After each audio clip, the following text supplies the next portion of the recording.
Let's take a look at the tail of the tape for Daniel Jacobs against Dmitry Pirog. Pirog himself is a great story, coming from, of course, an impoverished background in Russia to get where he is. He's got a 7-year age deficit facing Jacobs. They're both 6 feet 1 inches tall. Jacobs has a ½ inch arm length advantage, measured from the armpit to the end of the fist. They both weighed in just about at the middleweight limit of 160, and both will enter the ring weighing 170 pounds tonight.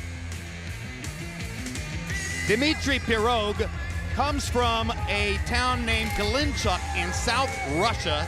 If you imagine a map of the area and see the Black Sea, Varna and Sofia, Bulgaria are on the west side of the Black Sea, and Galinchuk, the Russian city, is over on the eastern corner of that body of water.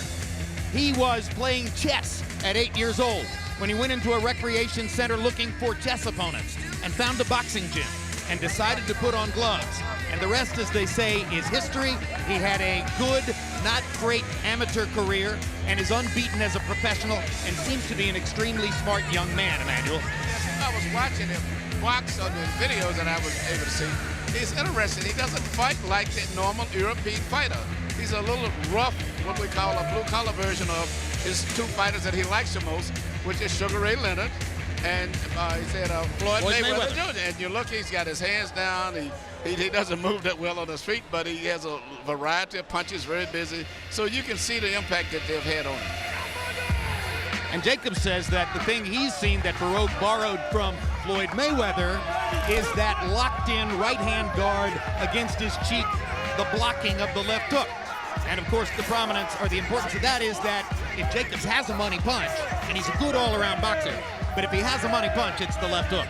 It's the left hook, but I think that watching the tape that Pirog is going to be a difficult guy to hit solid with 2 or 3 punches because he puts his head in one position, moves it to another, twists his body, does a little Ray Leonard type moves. He gives you a target, then he takes it away, moves around. But I think that the speed and the size maybe of Jacob may give him a little slight advantage, but I think it's going to be a competitive fight. And you saw on the left side of the front of Jacobs' jacket, going vertically down, the words Lady Bird. That refers to his grandmother, Cordelia Jacobs, who died last weekend at the age of 82 after a relatively brief bout with lung cancer. She helped to raise Daniel, and he says that he dedicates this fight to her. A devout Jehovah's Witness, she never saw her grandson fight, but he says that he's fully aware she would have wanted him to pursue his dreams, and that's why he's here tonight, 1 week after her death. Let's go to Michael Buffer for the official introductions. Ladies and gentlemen, before we continue with this next contest, last week, a great friend of boxing, and indeed a great friend of the world of sports, a longtime legendary sports journalist for the New York Daily News, passed away. On behalf of promoters and HBO, our condolences to the family. And at this time, we ask you all to remain silent as we toll a memorial count of 10 for one of the great sports writers in the business, Vic Siegel.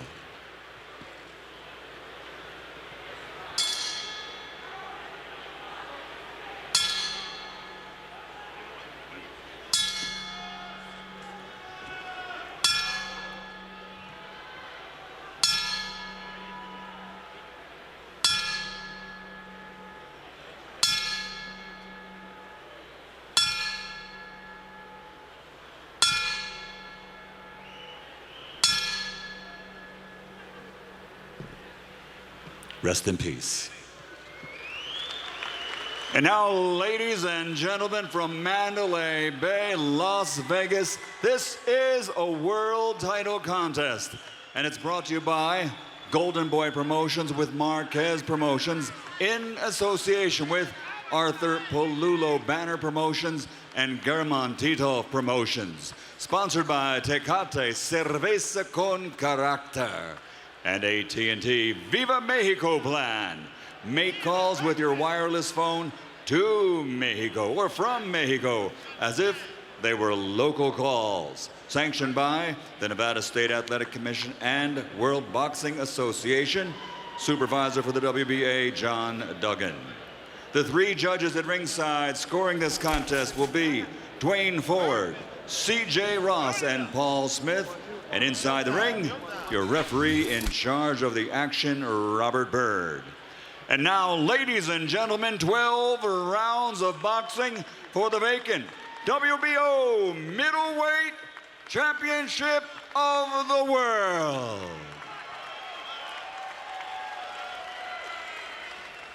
Fighting out of the red corner, wearing blue with red and white, officially weighing 159 pounds.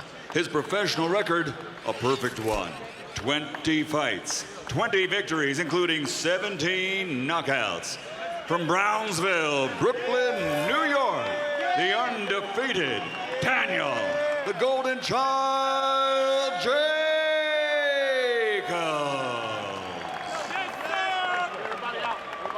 And fighting out of the blue corner, wearing blue with black, official weighed 160 pounds. Also, a perfect professional record consisting of 16 fights, 16 victories, including 13 knockouts. From Galenchik, Russia. From Russia with love, the undefeated Dmitry Pirog.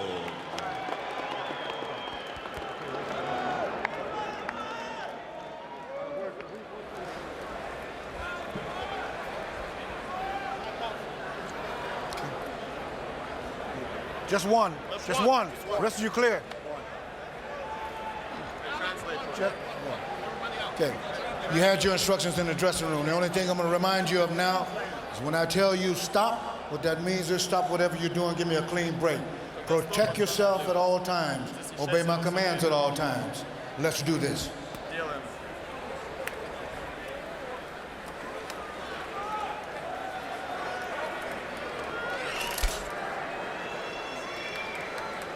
You see the difference in punching power, at least as exhibited against the opponents that each guy has fought. 10 knockouts so far for Jacobs in the first round, and Pirog with only one of them. And now the bell sounds for round number one. I have ridiculed the fact that the winner of this bout will be awarded a middleweight title belt, because the governing body, which is supplying that belt, stripped it from Sergio Martinez just a few weeks after Martinez beat up Kelly Pavlik to clearly become the #1 middleweight and the legitimate middleweight champion of the world. So it's preposterous that there's a belt on display here for competition, but it's no insult to either of the two fighters. They're both excellent young men and excellent fighters, either of whom could have a terrific career in the sport, either of whom could conceivably someday be a legitimate middleweight champion. But to call him now, call one of them that now is absurd. Well, right away you saw Дэниэл Джейкобс come by and try to land a big right hand, which was a good move. But as I'm studying his face, I think in his expression, I think he's developed a little respect for Dmitry at this point. And he's realizing that his upper body movement and his head movement is going to create a slight problem, because it's not that easy to hit Pirog that easy with the head punches. He moves very well. Well, the first thing everybody who has seen him says about Dmitry Pirog, and this was clear on the tapes at which we looked, he is not the classic stand-up European fighter. No. He is a guy who bends at the waist, has a lot of movement, and he has watched American fighters constantly. You can see it in his style. Look at that. Very, very relaxed.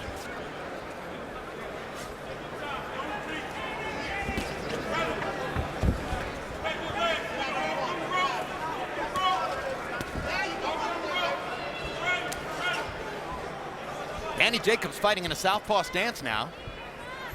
We've seen it a couple of times. Well, Danny, you can look, he's trying to find himself right now. He's not having the success he expected as easy, and so he's trying to make adjustments right now, which is a very smart thing to do.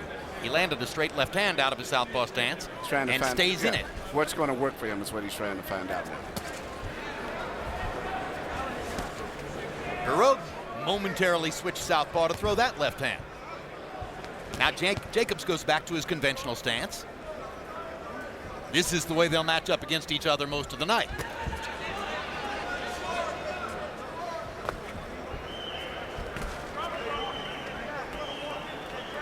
Shots. There we go.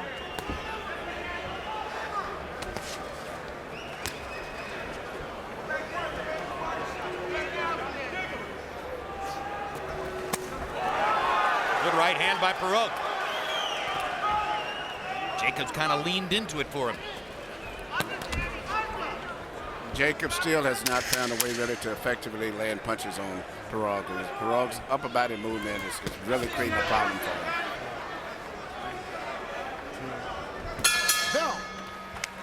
Well, Jacobs seemed to land more punches, but the best punch of the round might have been the left hand from Pirog.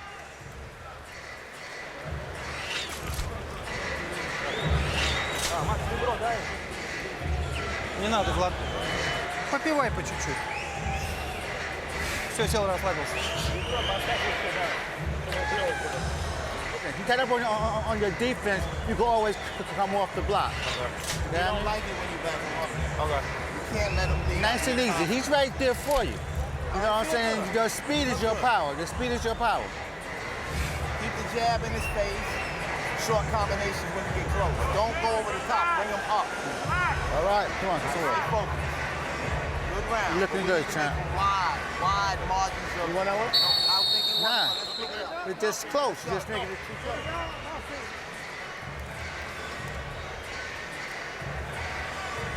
I'm not certain, frankly. I didn't do enough research to know whether Daniel Jacobs is a New York Football Giants fan or whether his cornermen have simply found out it's extremely convenient that they can buy jerseys with big New York logos all over them that say Jacobs on the back.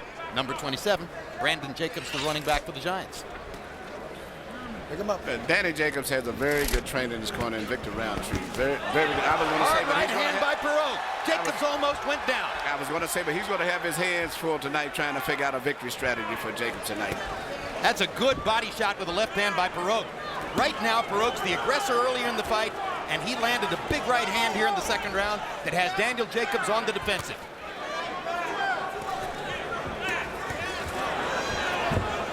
You were about to say that Jacobs' terrific trainer, Victor Roundtree, is going to have his hands full tonight, Yep. trying to plot a strategy, because I know they were not expecting this type of a fight from Pirog. Pirog is a very, very good fighter.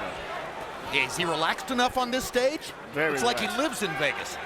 I was, yeah, especially being that it's his first time fighting here, but he said he's made quite a few trips here attending fights. Says he's only been here a week. Says he didn't take that all that easily to American food.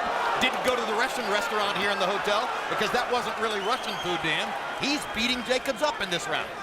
When I was, I'm a very big fan of Danny Jacobs, and I was talking to my boxer, middleweight, Andy Lee, about this fight. He says, Danny's going to have his hands full, Emmanuel. Andy says this guy may not look that much, but he's a very difficult guy to fight, because he'd been studying him, I guess, being from Europe himself. The once unbeaten Andy Lee, another very skilled middleweight, still trying to recover from the unexpected loss that derailed his career. It's tough. And by the way, he did have a knockout last night. He fought last night. So. Andy's won several fights. Yeah, but he's still trying to get a key fight. So things look very good for him for the first quarter of next year. You know, there's an improvisational quality to what Pirog does, and Daniel doesn't seem really prepared for it. No, it's not. I think they figured a much easier fight. Pirog does things that you really have to look very closely as a real good boxing guy to really study and see what he's doing. But as I said, he moves his head in and out, changes, gives you angles, changes, and punches from those pivots. He's pivoting and turning and punching at the same time.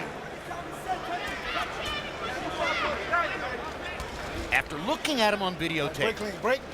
I said to a couple of writers that he reminded me of a younger, slightly bigger Javier Castillejo. Remember Castillejo of Spain? Yes. Yep. Fought against Vargas, fought against De La Hoya, etc. Castillejo was long-armed, more conventional than Pirog. No, this is a better fighter here. Obviously. Yeah, that's what I was about to say. Yeah, it's clear now he's better. I can see the Ray Leonard moves a lot, not as fast in the front row, but he twists and pivots, changes his angles. But he's a pressure fighter, which is amazing. Stop. Moves his head very well inside. Yep. Сел, расслабился, все. Расслабился, хорош. Пить. Пускай подышь, потом поговорим. You dictate no pace. No, I gotta get my jab out. All right, but don't let him get no pace on you. Okay. All right? Stop laying on them ropes. The ropes is not good for you, all right? Don't let him get no pace on you. You got me? Come on, baby. Now what? Get your shots together. Here you see Pirog landing punches, and I think the biggest problem that Jacobs had, he didn't know where they was coming from because it's such a different variety of punches. And the right hand here was a great shot, but he didn't actually get a knockdown score against him simply because his gloves, his body never touched the canvas. But as close as you can get without being knocked down. Strong legs kept Jacobs from going to the canvas on a brilliant 1-2 straight up the middle by Pirog. Harold, how do you have it through two? Okay, Jim, I've got a 19-19 one round apiece, but I got to tell you something. I disagree with Emmanuel Stewart. That should have been a knockdown. Those ropes were holding this guy up. The guy went into the ropes. You know, if the ropes weren't there, Danny Jacobs would have been on his back. And therefore, Robert Byrd should have given him a mandatory 8 count. Robert Byrd gave him a break on that call. He definitely was caught up in those ropes. Be as it may, Danny Jacobs probably pulled out the first round with good, strong right hands. Pirog beat the heck out of him in the second round, 1 round apiece. CompuBox numbers favored Jacobs in round 1. CompuBox numbers clearly favored Pirog in round 2, as you might expect. I didn't see the ropes over. He was bending forward. I think it was a pretty close call. He was bending forward when he regained his balance, and not that he was back in the ropes holding where he would have fell out of the ropes. I was watching his butt on the replay, looking rough. for exactly that, and I think his butt was just in front of the rope instead of on it. But it was a very close call. Certainly, Byrd wouldn't have been criticized if he had given the 8 count. I think the more important problem is Danny Jacobs trying to figure out the movements and the pressure that's being applied to him from all angles. Well, he agreed with his cornerman that he can't be backed up against the ropes, that the ropes are not a good place. But Pirog has him against the ropes again. And now there's a look of concern on Jacobs' face that shows you that there are mysteries in there for him which need to be solved. I saw that look after the first 30 seconds. Yeah, you did. Yeah, and so he was having problems hitting him, not like they had rehearsed and planned. So, you just have to make adjustments if you can. Realize you got a very talented fighter and start boxing different. Do a lot of feinting before he punches to make him move first and then hit him. Just because Pirog did not star in the Russian amateur program and go to the Olympics and earn the kind of profile that several Russian fighters have gotten from their Olympic action, a lot of people might have thought, oh, maybe he's not as good as those other guys. Maybe he's better. Yeah. Because he has trained himself into a more American style. Watching the tapes of Floyd Mayweather Jr. Look at the head movement there. Definitely not European fighter, so maybe his style wasn't really compatible with what their scoring system was over there neither. You're fighting somebody from Russia. If you're looking for that stolid, stand-up, stationary style, not here. This guy is a mover. Well, what's interesting to me is the pressure that he's putting on, and Danny's doing good right now, but I don't know the pressure that he's putting on Danny. He's making Danny fight and move a lot faster than I think Danny wants to.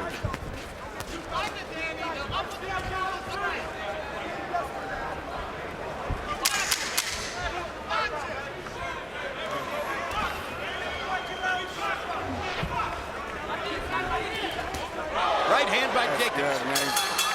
I think he better pull one that round. That may help his composure. Yep.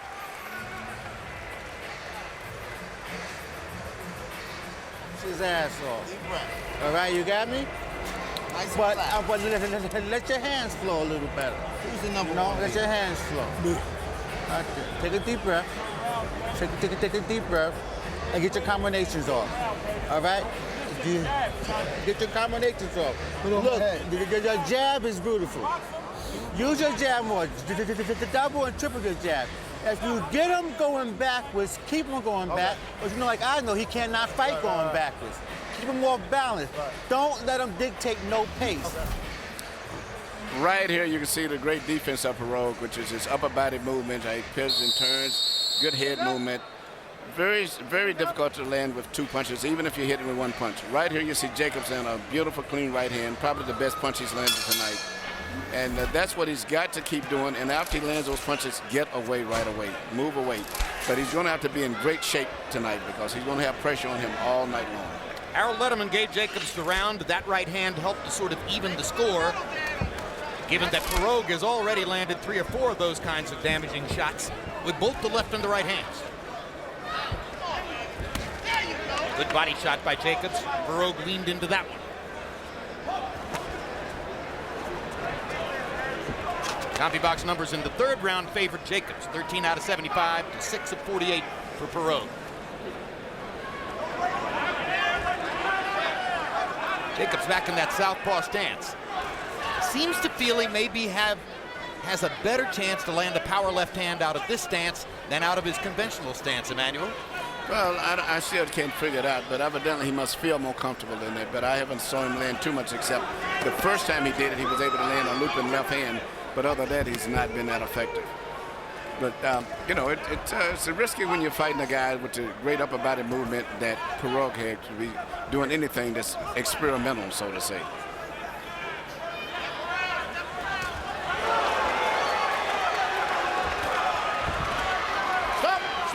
Pirog's got a little bit of showboat in him, too. Definitely not your regular. Talking to Jacobs in there. Jacobs hammering to the body.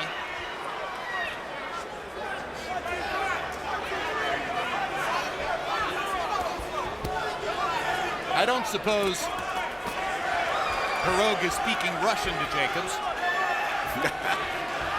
You know, what surprised me, a lot of these guys, they speak a lot better English than they let you on to think. Because most of them had it extended in their school over there. They take it in first grade. Yeah, but they try to let you think that they don't speak, but they understand a lot of things when we're speaking to them. Well, that was always the old Soviet persona. I mean, during the days of Soviet Union control of sport in those countries, people who spoke perfect English were absolutely deaf and dumb when American reporters were around. Yeah.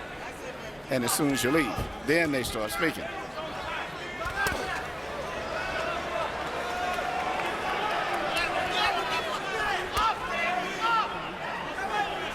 Pirog's head is so elusive. I think if I were in Jacobs' corner, Emmanuel, I might beg him to focus on the body for a while. Yes. And then Jacobs has to try to throw his flurs and land and get away right away. But I think that his fight's going to be fairly competitive to a certain degree, but I'm just worried about the condition of Jacobs going down the stretch. Because? Well, I don't think he's ever had this type of a pressure that's put on him. These guys come in very difficult pressure, too, not a straight line pressure. Well, Jacobs' biggest win was in August last year, almost a year ago against Ishe Smith. Ishe Smith, much older than Pirog, not nearly as active, a different kind of proposition. A good round. Here you see.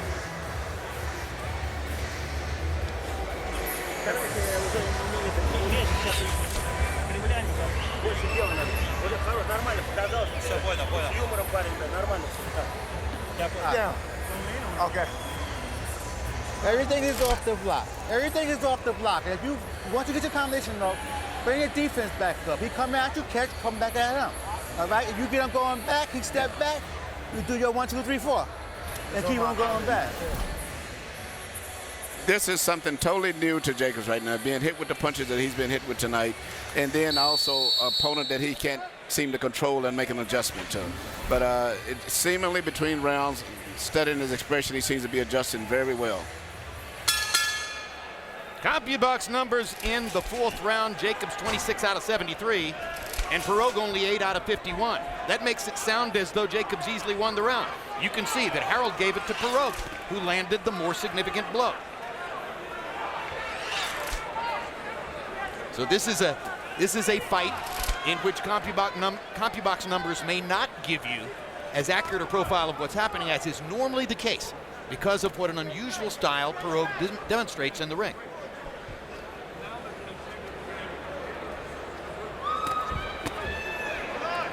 Good comeback left hook by Jacobs there.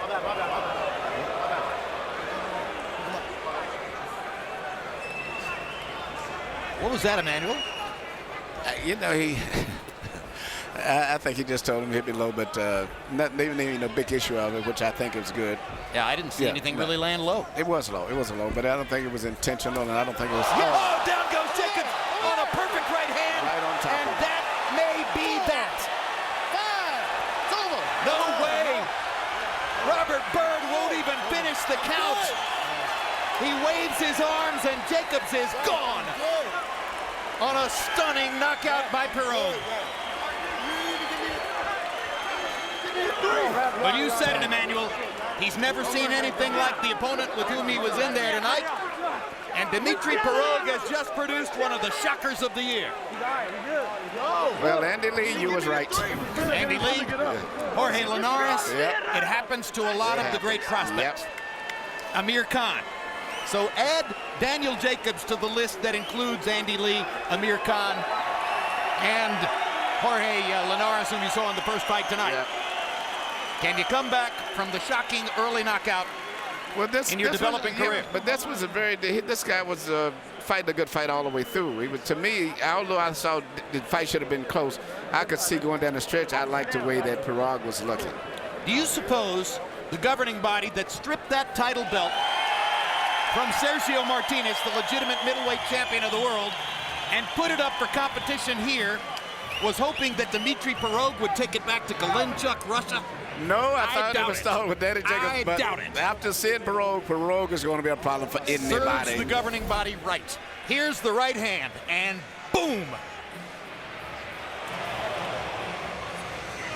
Jacobs was asleep for 5 seconds. That was enough to convince Bird that it was over. Just at the moment when Bird waved off the count, that's when Daniel looked up and seemed to say, wait a minute, I'm still here. But, alas, the knockout had already been scored. But look at the body movement of Pirog coming in from all kind of angles, not just his upper body, his footwork, his balance. It's just very, very difficult to fight with a guy like him. What a cagey, scary athlete he is. Fights like an old veteran fighter. Daniel Zaragoza. From America, too. Daniel Zaragoza. He reminds me of Zaragoza in his improvisational style. All three judges had Jacobs up 3 rounds to 1. Let's go to Michael Buffer for the particulars on the knockout. Ladies and gentlemen, here at Mandalay Bay, a new middleweight star is born. The winner at 57 seconds, round number 5, still undefeated, and now the new WBO middleweight champion of the world from Russia with love, Dmitry Pirog.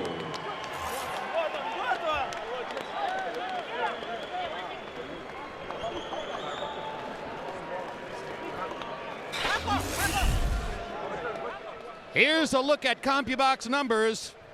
Final totals in the fight. Jacobs landing 30 punches more, throwing 35 more, landing at a higher connect rate.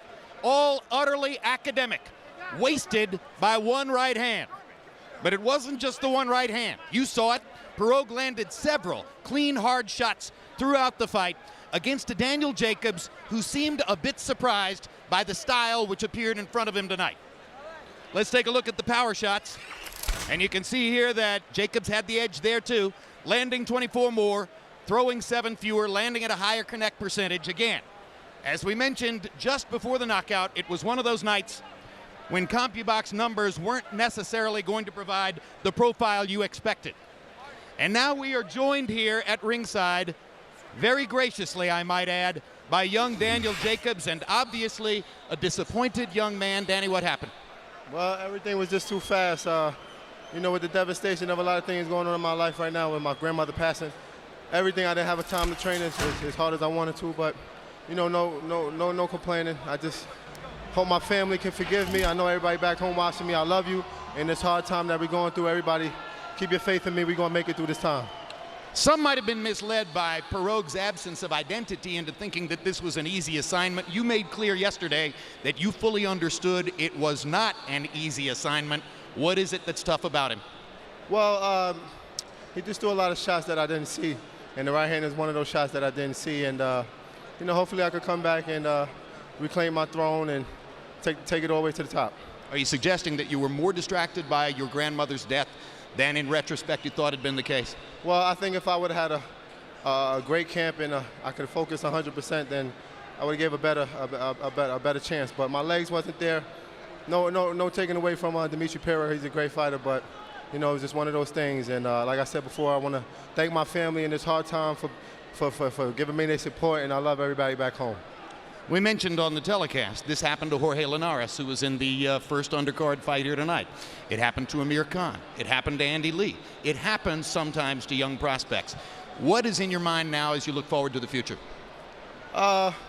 Well, right now, I just want to go home and hold my family. I know everybody's going through a tough time, but I just want to go home and soak in on the love, because it's a lot of love home. And, you know, this is a sport. You know, family's more important, and hopefully I could go back and still be that superstar to my family.